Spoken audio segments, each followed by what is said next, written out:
எல்லாருக்கும் வணக்கம். ஒரு மாதத்துக்கு முன்னாடி நினைக்கிறேன் நடந்த ஒரு உண்மை சம்பவம், மனதை உருக்கிய சம்பவம். அதை உங்களிடத்தில் சொல்ல விரும்புகிறேன். அதற்கு முன்னாடி ஒரு சின்ன ஒரு பாட்டு,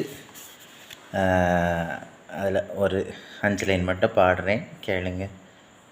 காட்டு புறாவின் சத்தம் கேட்கிறதே, என் நேசர் என்னை தேடி வருவாரென்று, காணக்கோயிலின் காணம் இசைக்கின்றதே, மன்னவர் சிங்காரமாய் வருவாரென்று.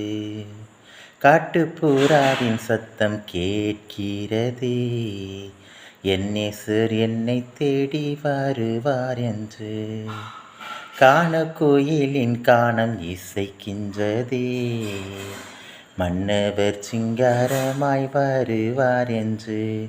மும்வருகை வரை நான் காத்திருப்பேன், என் விழி இரண்டால் என்றும் விழித்திருப்பேன்.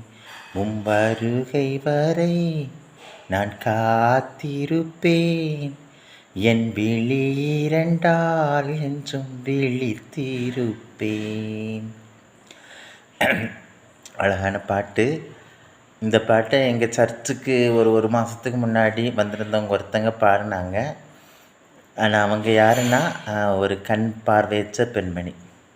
பாருங்கள், அந்த பாட்டு வரிகளை இன்னும் ஒருக்கா கூட கூர்ந்து கவனிச்சிங்கன்னா அதில் பாருங்கள், மும்வருகை வரை நான் காத்திருப்பேன், என் விழி இரண்டால் என்றும் விழித்திருப்பேன். என் விழி இரண்டால் என்றும் விழித்திருப்பேன்.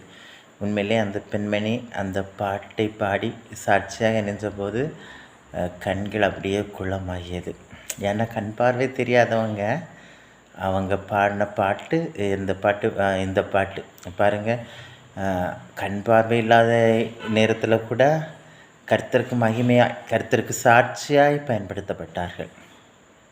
அப்போ நம்மளெல்லாம் கடவுள் எவ்வளவோ மேன்மையாக படைச்சிருக்காரு, எவ்வளோ மேன்மையாக கர்த்தருக்கு முன்னாடி இருக்கிறோம். நாமளும் கடவுளை மகிமைப்படுத்த, கடவுளுக்கு சாட்சியை வாழ கடமைப்பட்டிருக்கிறோம். ஆமென்.